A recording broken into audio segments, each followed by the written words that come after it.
Lu yang udah lama pakai Google Translate pasti tahu seberapa ngaconya dulu Google Translate. Viewers gue nggak banyak yang baca artikel gue, nggak banyak. Ya. Maksudnya Yang gue tangkap itu pertama-tama masuk dan belajar digital, oh ini isinya sosial media doang.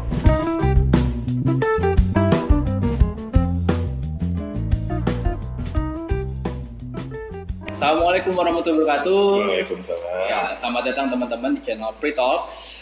Free Talks itu apa? Free Talks itu jadi nanti kita rencananya akan bahas seputar tentang digital dan komunikasi, entah digital PR, entah digital marketing, gitu kan. Nah, di sini kita mau sharing-sharing ilmu sama teman-teman, gitu. Jadi apa yang kita tahu, terus apa yang teman-teman tahu kita bisa diskusikan. Dan di sini kita berdua ini kita nggak mendeklar kita berdua as an expert in this field gitu. Tapi ke depannya kita bakal ngundang, kita bakal collaborate sama orang-orang yang udah expert di bidang ini. Oke, jadi hari ini kita mau bahas apa? Jadi perkenalan dulu dong. Oh, perkenalan? Belum ya? Gak ada yang kenal gue nih? Belum, nggak ada. Oh, nggak ada. Oh ya, sorry. Siapa? Nggak ada. Oke. Start dari gue deh. Ya. Dari gue, oke. Gue Aiman. Ya. Manggilnya si Aiman aja. Gak usah manggil Ai nggak usah ada Aiman. Agak nggak enak ya. Agak nggak enak gitu. Oke, nama gue Andika, bisa dipanggil Dika atau Yudo aja lah ya. Oke. Oh, nama lu Andika tapi panggilnya Yudo karena nama lu? Andika Yudo. Oh, Iya. Di video pertama ini kita mau perkenalan dulu lah ya, gitu kan. Kayak masuk sekolah kan ada perkenalan. Iya, kita pasti. Nah, jadi berbagi pengalaman aja nih. Kita pertama nih kita mau tahu, kita mau sharing juga. Pertama kali kita tuh tahu digital atau nyemplung digital tuh dari kapan? Kita belajarnya di mana, jadi nanti teman-teman juga mungkin bisa bisa belajar juga di tempat kita belajar, mungkin gitu ya. Bisa banget sih, karena ada beberapa platform yang nanti kita kasih tahu platformnya apa aja untuk belajar digital. Kalau lu sendiri sih gimana sih Man, awal mulanya bisa nyemplung di dunia digital ini? Awal mulanya itu bisa dibilang kecemplung itu nggak sengaja bro. Gimana tuh? Jadi gue pertama kali kerja itu sebenarnya nggak langsung di bidang digital, nggak ngebahas tentang digital marketing, PR dan communication bla. Gue pertama kali start karir gue itu sebagai guru. Guru ya. Jadi dulu gue karena basicnya gue dulu sastra Inggris, jadi gue nyari kerja. Itu gue dapat reference dari dosen. Dia nanya, lu bisa ngajar nggak Man? Gitu. Wah, belum pernah nih gue ngajar gitu. Oke deh, gitu. Akhirnya gue datang ke tempat yang disaranin sama dia jadi reference. Gue datang interview. Oh, kamu ngajarnya di sini ngajar TK, kindergarten, playgroup, dan siangnya itu gue ngajar bahasa Inggris umum. Baru setelah gue selesai di situ, gue start di agensi yang namanya Epitome Digital PR. Ya itu kantor kita dulu. Gue pertama start di Epitome Digital PR ini. Itu gue start as a content writer.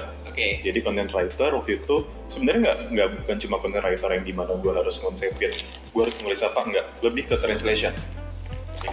Dimana gue dapat artikel nih, lu bayangin lu pasti pada tahu semua UC News.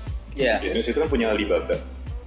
Alibaba itu ya dari China gitu kan, dari China. Nah, gue harus translate, jadi dia ada beberapa website artikel ngebahas tentang zodiak.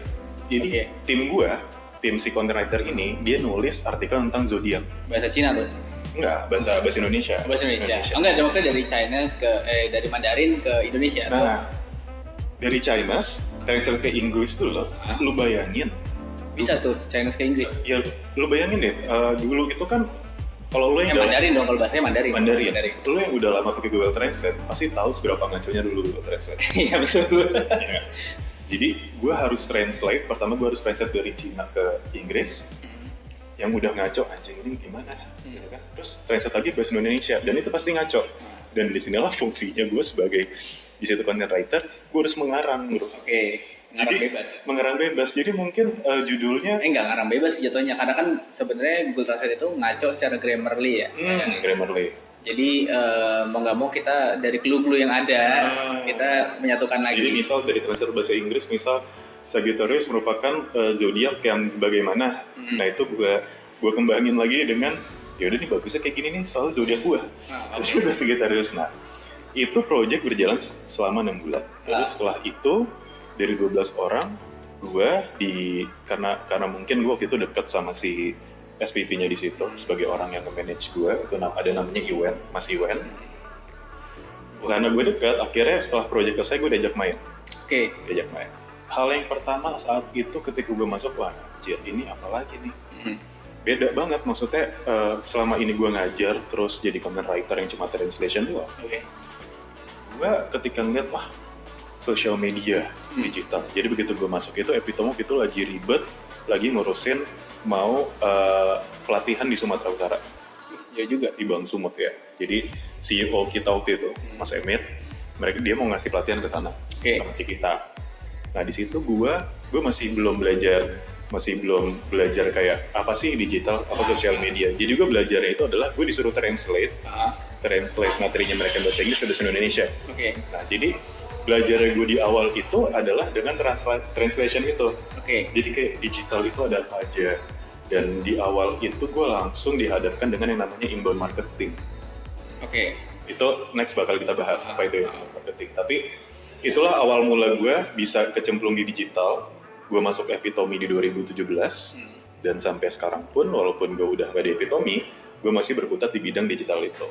Gitu. Nah, itu cerita gue nih. Kalau dari lu gimana nih? Kalau gue sebenarnya kenal digital tuh udah cukup lama ya, cuman maksudnya kayak zaman dulu gue jual-jual online gitu tuh dari zaman kuliah lah, kalau awal-awal semester awal gitu. Cuman dulu masih ada zamannya Toko Bagus tuh. Terus pindah ke OLX. Nah, cuma gue cuma sebatas kayak posting iklan, ada yang beli, selesai. Sama Kaskus dulu zamannya. Kaskus. Cuman gue nggak ngerti tuh caranya mereka bekerja tuh gimana, gitu. Karena cuma sebagai user aja. Di tahun 2015 gue mulai masuk, ditawarin untuk jadi jurnalis. Jurnalis di website. Dulu tuh juga gue mikirnya kayak ya udahlah gue jurnalis, nulis, gue belajar nulis. Yang penting gue upload ke website gitu kan. Nah berjalannya website itu gue nggak tahu. Jadi dulu gue dipegangin sama teman gue itu untuk kanal sendiri, forum gitu. Namanya Forum Raja Mobil. Nah karena itu forumnya benar-benar baru banget. Di situ gue nggak ngerti kayak kok viewers gue nggak banyak yang baca artikel gue, nggak banyak. Maksudnya ya kita udah capek-capek nulis nggak ada yang baca kan, sedih juga kan. Akhirnya gue coba cari tahu apa sih yang dijual sama mereka gitu. Oh ternyata iklan larinya kemana? Ke viewers. Viewers tuh apa? Caranya dapetnya gimana? Gitu kan. Masuklah cara mantau website kita tuh gimana. Waktu itu ada Alexa tuh masih free dulu. Bukan Alexa Amazon ya? Alexa, nggak tahu ya, Alexa. Dia ada website analitik itu namanya Alexa. Kalau sekarang udah banyak banget, Google juga dibikin kan sekarang kan. Gitu, gue belajar tuh ada page rank-nya segala macam gitu. Terus gue tahu bahwa saya baru mengenal istilah bounce rate apa segala macam. Gue di situ, cuman maksudnya gue cuma sekedar tahu aja, nggak memperdalam itu apa enggak gitu. Terus gue pindahlah ke agensi PR, konsultan PR. Nah di konsultan PR itu gue nggak berhubungan langsung di tahun-tahun awal tuh gue nggak berhubungan langsung sama digital. Di tahun kedua ada satu project gue tuh megang digital, social media management gitu kan. Dan di situ ibaratnya gue masih yang tahu tapi cuman kulitnya aja. Gitu. Di situ gue sambil belajar tuh kayak gimana cara bermainnya, terus ningkatin engagementnya gimana, baru mulai mengenal analitiknya gitu. Banyak strateginya tuh banyak ya. Banyak strateginya. Tapi sebelum itu gue juga sebelum megang itu ya teman-teman gue juga memang ada yang tadinya di digital juga gitu. Jadi gue sambil belajar. Karena gue ngerasa kayaknya gue nggak bisa nih kalau misalnya langsung nyemplung banget. Jadi gue mesti belajar gitu. Akhirnya gue pindahlah ke Epitomi gitu. Nah ketemunya Epitomi itu juga nggak sengaja sebenarnya. Dalam artian gini, jadi salah satu BOD itu tadinya klien istri gue gitu kan. Gue ngontak lu kayaknya nih. Iya benar. Dia ngontak gue kan gitu kan. Nah di situ awalnya gue masuk ke situ juga takut man. Gue takut gue nggak ngerti. Ya gue tahu tapi istilah-istilah cuma kulitnya aja lah gitu. Nah, masuk awal mula tuh kita project ini ya politik ya. Project politik itu yang kita nggak pulang-pulang. Nah nggak boleh disebut ya politik ya. Pokoknya politik lah pokoknya gitu. Banyak polemik. Terus dari situ gue belajar tuh, oh caranya gini, ini analitiknya seperti ini gitu. Akhirnya gue belajar, di situ ada satu tuntutan, bukan tuntutan sih, maksudnya kayak gue harus menyelesaikan sertifikasi kan. Ada inbound, sama kita ada baru lagi masuk Google Digital Garage. Itu baru-baru ini ya. Gitu. Nah nanti itu bakal kita jelasin tuh. Akhirnya di situ gue mulai menyukai dan mencintai lah digital itu seperti ini, dan karena basicnya itu digital PR tapi irisannya sangat tipis ke marketing, jadi kita juga dituntut untuk harus memahami cara digital marketing dan advertising kan gitu kan. Gitu. Karena ada beberapa klien juga memang tadinya objektifnya ke awareness gitu kan, tapi bergeser kan, akhirnya kayak lebih ke pemasaran produknya gitu. Disitulah maksudnya gue belajar sama Aiman juga disitu belajar kejar-kejaran gimana caranya supaya kita achieve KPI kita. Buat kalian juga, digital itu sebenarnya nggak terpaku sama sosial media doang. Betul. Ya kan? Karena yang gue tangkap itu pertama-tama masuk dan belajar digital, ini isinya sosial media doang.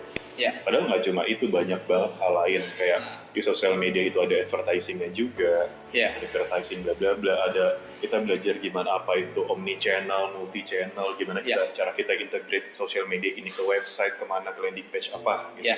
Itu banyak banget. Maksudnya digital itu sebenarnya dia selalu evolving, selalu evolving. Kita nggak tahu kayak berapa tahun ke depan bakal kayak gimana. Sekarang aja apapun itu hampir semua berubah digital. Ya nggak sih? Apalagi di masa pandemi kayak gini kan. Benar, kayak kemarin gue sempat ikut yang namanya Google apa? Itu dari Kominfo, gue lupa. Kominfo. Digital One ya. Bukan Digital One mah ini kerja gue sekarang. Gue lupa deh namanya apa. Pokoknya. Tapi yang buat UMKM gitu ya. Buat UMKM. Pelatihan UMKM gitu. Jadi salah satu di speaker itu ngomong di situ, dan ada benernya juga. Speaker di situ ngomong kayak, buat kalian ibu-ibu, bapak yang sekarang di masa pandemi ini mencoba untuk berjualan, itu kita harus maksimalin aset digitalnya juga. Sekalinya lo nyemplung ke dunia digital, itu lo nggak bisa cepat langsung, gue langsung puas di sini. Itu nggak bisa banget. Karena kalau menurut gue kayak kita tahu nih, ternyata ada lagi yang lebih dalam lagi, ada lagi yang ibaratnya kayak kita nyelam ke Palung Mariana ya. Palung Mariana. Dalam gitu. Kayak ujungnya tuh kita belum ketemu gitu. Sekarang seberapa jauh gue ngukurnya gimana ya? Gue nggak tahu ngukurnya gimana, tapi yang jelas gue terus mencari tahu sih. Jadi kayak awal mula di digital PR kita mainin narasinya untuk bisa mencapai engagement yang bagus gitu kan. Tapi itu pun menurut gue juga masih perlu diperdalami lagi. Terus juga masih memperdalam apa itu SEO. Karena kan kalau PR tuh SEO tuh sangat penting ya gitu. Even ada SEM ya. Bener ada SEM gitu kan. Tapi untuk mencapai SEO yang baik itu masih belajar terus. Pasti. Sebenarnya digital itu kalau menurut gue gimana caranya kita integrasiin si multi platform ini gitu. Kayak misalnya dari Instagram kemudian ke website itu gimana, Facebook, YouTube website, atau LinkedIn ya kan, LinkedIn ke website atau kemana gitu, sampai akhirnya orang ini bisa kita sebut leads atau potensial klien ini itu sampai benar-benar ketemu sama kita. Digital PR, marketing dan advertising itu satu kesatuan sih kalau untuk saat ini gitu. Nah jadi kayak digital marketing itu gue juga masih sharing, gue ada beberapa case study dari mungkin dari istri gue nanya caranya apa segala macam gitu. Jadi nanti kita akan mengulas nih inbound di HubSpot itu seperti apa, Google Digital Garage itu seperti apa, dan sertifikasinya itu kalau inbound itu kalau nggak salah 2 tahun. Kalau setahun. 2 tahun. Kalau Google Digital Garage itu lifetime. Tapi lifetime ini ya kalian juga harus tetap update gitu. Sama pelajarin ada tuh YouTube, dia punya juga channel buat belajarnya. Nanti kita bahas itu. Terus kemudian Google Ads itu juga ada. Jadi ada Digital Garage, ada Google Ads, ada di Google itu banyak banget sih. Itu ada untuk Android apps development, IT segala macam. Misalnya di digital ini memang kita basically pure ngedrive digital communication aja. Kalau misalkan ditanya mengenai IT-nya atau back end, front end development atau apps gitu kan, itu kita belum di ranah itu karena kita tidak ada basic IT. Kalau kita suruh coding, kepala kita pecah. Iya. Gitu. Orang kita masukin Facebook Pixel aja, ya kan? Tinggal embed link aja, gitu. Itu kan ada coding tuh, ya kan? Kita masih belum tahu nih naruhnya di mana. Masih bingung asli. Karena apa? Mungkin gini, kalau misalnya kita kayak gitu-gitu, bisa kita coba-coba, tapi kita takutnya apa? Website rusak. Kita tidak bisa memperbaiki itu. Kan ada salah apa? Iya, bingung sendiri, gitu kan. Itu, tapi itu sebenarnya gue juga kayak ada rasa penasaran ingin mempelajari sih, tapi gue nggak tahu buat apa enggak untuk belajar codingan itu. Mungkin kalau teman-teman IT kayak itu kan gampang segala macam, karena kita tidak ada basicnya, gitu. Lebih baik kita serahkan ke expertnya aja. Iya sih. UI UX. Kalau gue ya sih UI UX itu gue tertarik, tapi gue lebih ke UI UX di desainnya aja sih sebenarnya. Kalau misalkan kayak tarikan jalurnya gitu, gue sebenarnya mungkin dulu gue juga punya pengalaman untuk nge-build website man. Tapi ya itu gue serahin ke expertnya aja, orang IT-nya. Cuman gue bilang gue bikin frameworknya, dari sini datanya ke sini, dari sini ke sini gitu. Gue lebih menyukai itu, gitu. Tapi kalau udah urusan codingan gue tidak menyukai. Oh itu ya benar sih. Itu pun sekarang banyak banget loh kayak misal gue nge-build framework UI UX-nya di aplikasi yang namanya Figma. Itu kan cuma apa ya, bisa dibilang itu prototype aja. Itu ketika gua kasih linknya ke lo, itu bukan berarti itu udah jadi website, enggak. Tapi sekarang tuh coding juga pasti anak-anak IT juga banyak deh. Lu pasti nggak ngafalin semua rumus formula codingnya juga. Pasti banyak banget website yang nyediain. Lu mau bikin apa? Lu mau bikin heading satu, caranya gini. Gue belajar yang kayak hal-hal simple gitu tuh. Gue punya website gratisan, pakai wix.com man. Oh ya Wix. Enggak, ini kita nggak dipromot. Tapi semoga dipromot. Enggak, jadi waktu itu gue sebenarnya kepancing karena Aiman bikin waktu itu. Wix.com awalnya buat portofolio gitu lah. Dan itu kayak sebenarnya selain Wix tuh ada apalagi sih GoDaddy apa gitu. GoDaddy ya, platform semacam itulah maksudnya yang kita orang awam dipermudah untuk bikin website gitu. Jadi tapi kalau misalkan kita mau ada domain sendiri, itu kita ada sewa domainnya. Pasti tetap berbayar. Cuman memang kalau untuk pemakaian pribadi itu sih lumayan oke lah. Tapi kalau misalnya untuk corporate atau yang butuh bandwidth besar, lebih baik bikin website sendiri sih gitu. Dan mungkin kalau website yang berdiri sendiri, analitik segala macamnya itu lebih mudah untuk diintegrasikan ya untuk ke sistem-sistem lainnya gitu sih. Nah mungkin kesimpulannya ya buat gua digital itu adalah sebuah platform atau channel untuk kita berkomunikasi dalam bentuk gambar, gambar, video atau AR ya kan, itu kan tetap grafis juga kan gitu. Yang dimana kita tuh selain menyampaikan informasi, kita bisa berjualan, kita juga bisa memberikan pengalaman virtual gitu kan. Kalau menurut lu digital sendiri gimana man? Digital sendiri itu kalau menurut gua balik lagi tadi, digital itu menurut gua fungsinya adalah memudahkan. Lo giving information atau mendapatkan informasi, fungsinya adalah memudahkan semua hal. Semua hal itu sih digital. Betul. Gitu. Oke, paling video perkenalannya kita tutup sampai sini dulu. Kita thanks juga buat Manakala udah minjemin tempatnya. Kopinya enak nih. Terus tempatnya enak. Ini kita dapat pakai yang indoor karena di luar lagi rame. Sebenarnya di luar itu enak banget sih. Cuma emang di luar tadi lagi banyak customer juga yang datang dan posisinya soalnya kan di pinggir jalan, jadi banyak motor mobil lewat juga gitu. Oke. Paling sementara itu dulu. Kalau misalkan kalian suka dengan video ini, kalian bisa share video ini. Tuh, kalau misalkan nggak suka ya udah nggak apa-apa. Kalau misalkan suka juga boleh di subscribe. Kalau enggak ya udah nggak usah apa-apa. Subscribe atau subscribe? Subscribe. Oke, pokoknya thank you banget di sini yang udah nonton Free Talks edisi pertama. Kita di sini masih ngomongin belum terlalu dalam banget tentang digital, tapi di sini kita baru perkenalan tentang kita ini siapa. Free Talk itu bakal ngomongin apa, dan kedepannya semoga kita bisa ngasih informasi yang lebih lagi. Kita ngasih informasi dan kalian juga bisa ngasih informasi ke kita. Kita sama-sama sharing lah. Oke, kita tutup. Wassalamualaikum warahmatullahi wabarakatuh. Have a nice day.